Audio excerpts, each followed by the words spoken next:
এই সাদা চুল আর বৃদ্ধ মানুষটাই হলেন সপ্তম হোকাগে নারুটো উজুমাকি। ইশিকি ওটসুৎসুকির সঙ্গে শেষ যুদ্ধে নারুটো আর সাসকে উচিহা দুজনেই নিজেদের শক্তি হারিয়ে ফেলেছিল। এরপর তারা নিনজা বিশ্বের ভবিষ্যৎ নতুন প্রজন্মের হাতে তুলে দেয়, বিশেষ করে বোরুটো উজুমাকির ওপর। বোরুটো সবার আশা পূরণ করেছিল। জোগান আর ওটসুৎসুকি শক্তির সাহায্যে সে একসময় নারুটোর সবচেয়ে শক্তিশালী ফর্মকেও ছাড়িয়ে যায় এবং বহু বছর ধরে নিনজা দুনিয়ায় শান্তি আর সমৃদ্ধি বজায় রাখে। কিন্তু সবকিছু ধ্বংস হয়ে যায় যখন ওটসুৎসুকি গড আক্রমণ করে। নারুটোর সব বন্ধু, পরিবার আর সঙ্গীরা যুদ্ধে মারা যায়। যুদ্ধের শেষ মুহূর্তে সবাই নিজেদের জীবন বাজি রেখে অচেতন নারুটোকে এক দূরের নির্জন দ্বীপে পাঠিয়ে দেয়। যখন নারুটোর জ্ঞান ফেরে, শত্রুরা তখন অনেক আগেই চলে গেছে। চারপাশে শুধু পুড়ে যাওয়া আর ধ্বংস হয়ে যাওয়া পৃথিবীর ছাই পড়েছিল। নারুটো হাঁটু গেড়ে বসে পড়ে, কাঁদতে থাকে, এতটাই যে তার চোখের জলও শুকিয়ে যায়। সে উদ্দেশ্যহীনভাবে ঘুরে বেড়ায়, কিছু করার চেষ্টা করে, কিন্তু বার্ধক্য আর দুর্বল শরীর তাকে থামিয়ে দেয়। তার সামনে রাখা ছিল এক প্রাচীন কচ্ছপ আকৃতির আর্টিফ্যাক্ট। এটা ছিল ওটসুৎসুকি ক্ল্যানের টাইম ট্রাভেল ডিভাইস, যার নাম কারাসুকি। নারুটোর জীবনের সবচেয়ে বড় ভুল ছিল ওটসুৎসুকি ক্ল্যানের শক্তিকে ছোট করে দেখা। পৃথিবী থেকে বহু দূরে আছে ওটসুৎসুকিদের নিজস্ব গ্রহ, যেখানে নারুটোর থেকেও 1000 গুণ বেশি শক্তিশালী সত্তারা বাস করে। নারুটো আর তার দল ভেবেছিল কাগুয়া ওটসুৎসুকিকে সিল করে আর মোমোশিকি ওটসুৎসুকিকে হারিয়েই সব শেষ হয়ে গেছে, কিন্তু সেটা ছিল সম্পূর্ণ ভুল। কাগুয়া যাদের ভয় পেত তারা সত্যিই এসে পৌঁছেছিল। নারুটো হঠাৎ জোরে কাশতে শুরু করলো, তার চোখ ঝাপসা হয়ে আসছিল। ঠিক তখন বহু বছর ধরে নীরব থাকা কচ্ছপটি কথা বলল, যদি আরেকটা সুযোগ পাও, তুমি কি প্রতিশোধ নেবে? নারুটো ধীরে উত্তর দিল, হ্যাঁ, যাই ত্যাগ করতে হোক না কেন, আমি এমন শক্তি চাই যাতে ওই দানবদের মোকাবিলা করতে পারি আর আমার সবচেয়ে প্রিয় মানুষদের রক্ষা করতে পারি। কচ্ছপটি বলল, তুমি আর আগের সেই নারুটো নও।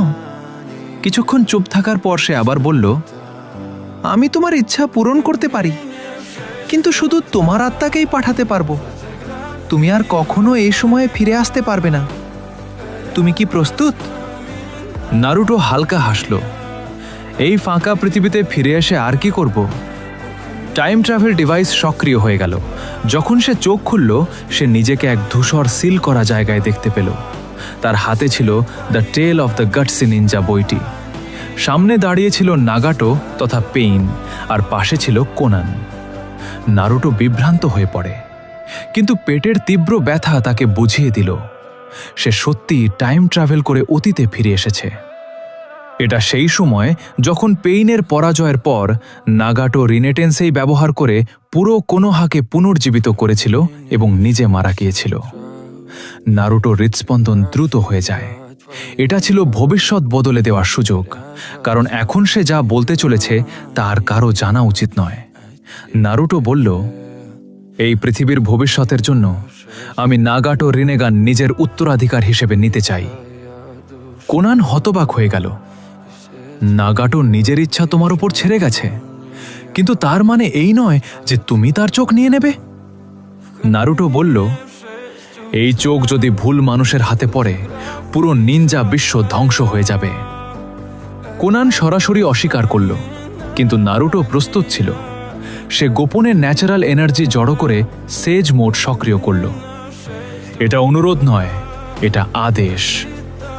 একটা নিখুঁত ঘুষি সরাসরি কোনানের পেটে গিয়ে লাগে।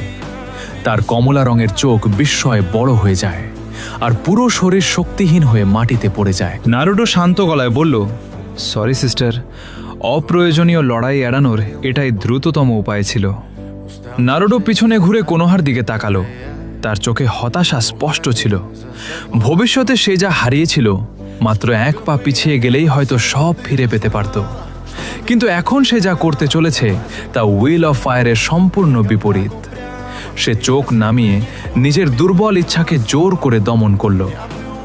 সেদিন কোনোহার মানুষ তাদের নায়কের অপেক্ষায় ছিল, কিন্তু নারুটো আর ফিরে এলো না। খুঁজতে যাওয়া শিনোবিরা শুধু পেল নারুটোর ফেলে যাওয়া নিনজা স্ক্রল আর একটা কোনোহা হেডব্যান্ড। শিকামারু বলল, গ্রামের মৃত মানুষগুলো বেঁচে উঠেছে, মানে আলোচনা সফল হয়েছিল। কিন্তু তারপর নারুটো হঠাৎ পেইনকে মেরে জিরাইয়ার বই আর হেডব্যান্ড রেখে চলে গেছে। প্রশ্ন উঠল, নারুটো কি সত্যিই গ্রামকে বিশ্বাসঘাতকতা করেছে? কাকাশি হাতাকে উঠে দাঁড়িয়ে বলল, নারুটো কখনো কোনোহাকে বিশ্বাসঘাতকতা করবে না। নিশ্চয়ই এর পেছনে বড় কোনো কারণ আছে। শিকামারু প্রস্তাব দিল, নারুটোর চলে যাওয়ার খবর জনগণের কাছ থেকে গোপন রাখা হোক। বাইরে বলা হবে নারুটো দূরে কোথাও বিশ্রাম নিচ্ছে। সবাই এতে রাজি হয়ে গেল। অন্যদিকে নারুটো কোনানের চক্রা সিল করে দিল, যাতে সে কাগজে রূপান্তর হয়ে পালাতে না পারে। কোনান রাগে চিৎকার করে বলল, নাগাতোর দেহ কোথায়? তুমি তার রিনেগান নিয়ে নিয়েছ, এখন তার দেহ ফিরিয়ে দাও। নারুটো শান্ত স্বরে বলল, রিনেগান নাগাতোর আসল চোখ ছিল না, এর প্রকৃত মালিক ছিল মাদারা উচিহা। কোনান স্তব্ধ হয়ে গেল। বহু বছরের বিশ্বাস মুহূর্তে ভেঙে পড়তে লাগল। নারুটো আরও বলল, আর তুমি সেই মুখোশধারী লোকটাকে মারার জন্য 600 বিলিয়ন এক্সপ্লোসিভ ট্যাগ প্রস্তুত করেছিলে, তাই তো? কোনানের মুখ ফ্যাকাশে হয়ে গেল। সে ভাবল, এটা ও জানল কিভাবে? নারুটো তার মুষ্টি বাড়িয়ে দিল। ফিস্ট বাম্প করো, তাহলে সব সত্য দেখতে পাবে। দুজনের মুষ্টি স্পর্শ করতেই ভবিষ্যতের সব ভয়ঙ্কর স্মৃতি কোনানের মনের মধ্যে বন্যার মতো ঢুকে পড়ল। কাঁপতে কাঁপতে সে বলল, এসব সত্যি? নারুটো ধীরে উত্তর দিল, হ্যাঁ, ভবিষ্যৎ খুব ভয়ঙ্কর। আর আমি শুধু একটা কারণে ফিরে এসেছি, ওই দানবদের হারাতে আর এই পৃথিবীকে বাঁচাতে। কোনানের চোখে জল চলে এলো। আমি তোমার সঙ্গে থাকব। এদিকে ওবিটো উচিহার কাছে ব্ল্যাক জেটসু আর হোয়াইট জেটসু তিনটি চমকে দেওয়া খবর নিয়ে এলো। পেইন হেরে গেছে। সে রিনে টেন্সেই দিয়ে কোনোহাকে পুনর্জীবিত করেছে, আর নারুটো নাগাতোর দেহ নিয়ে চলে গেছে। হোয়াইট জেটসু বলল, নারুটো হয়তো বিশ্বাসঘাতকতা করেছে। ওবিটো অবাক হয়ে জিজ্ঞেস করল, তোমরা কি নারুটো আর কোনানের কথা শুনেছিলে? হোয়াইট জেটসু উত্তর দিল, না, নারুটোর ন্যাচারাল এনার্জি অনুভব করার ক্ষমতা ছিল, তাই আমরা তার কাছেই পৌঁছাতে পারিনি। এটা শুনে ওবিটো পুরোপুরি চিন্তায় পড়ে গেল। সে বুঝল নারুটো এখন হয়তো রিনেগানের প্রকৃত মালিকের শক্তির সঙ্গে জড়িয়ে গেছে। প্রথমে ওবিটো 5 কাগে স্যামিটে 5টা দেশকে যুদ্ধ ঘোষণা করতে চেয়েছিল, কিন্তু এখন রিনেগান হারিয়ে যাওয়ায় তার কাছে যুদ্ধ শুরু করার কোনো কারণই আর বাকি ছিল না। তবুও ওবিটো হার মানল না। সে সঙ্গে সঙ্গে আদেশ দিল, সব হোয়াইট জেটসু ইউনিটকে পাঠাও। ফায়ারল্যান্ডের প্রতিটি জায়গায় নারুটোকে খুঁজে বের করো। এদিকে কনোহার ফায়ার কান্ট্রি ডাইমিও প্যালেসে জরুরি সভা চলছিল। সেখানে ধূর্ত ডানজো শিমুরা সুযোগটা লুফে নিল। সে নারুটোর গ্রাম ছেড়ে চলে যাওয়াকে বিশ্বাসঘাতকতা বলে কাকাশির কাছ থেকে হোকাগের পথ কেড়ে নিল। ডানজো তার এজেন্টদের আদেশ দিল পুরো কনোহায় ছড়িয়ে দিতে যে নারুটো গ্রাম থেকে পালিয়ে গেছে এবং কনোহার বিরুদ্ধে দাঁড়িয়েছে। তার আসল উদ্দেশ্য ছিল নারুটোকে শেষ করে নিজে 9 টেলসকে নিয়ন্ত্রণে নিয়ে সবচেয়ে শক্তিশালী হোকাগে হওয়া। অন্যদিকে নারুটো জুগোকে খুঁজে বের করে তাকে পরাজিত করল। এরপর সে কার্সিলের শক্তি শোষণ করে নিল, যা ছিল ওরোচিমারুর পুনর্জাগরণের প্রথম ধাপ। তারপর নারুটোর দেখা হলো আমকো মিতারাশির সঙ্গে। সে নিজের টিম নিয়ে কাবুটোকে খুঁজছিল। আনকো নারুটো আর তার পাশে থাকা কোনানকে দেখে বলল, তাহলে তুমি সত্যি গ্রাম ছেড়ে চলে গেছো আর এখন আকাতসুকির একজনের সঙ্গে ঘুরে বেড়াচ্ছ? সবকিছু খুলে বলো নারুটো।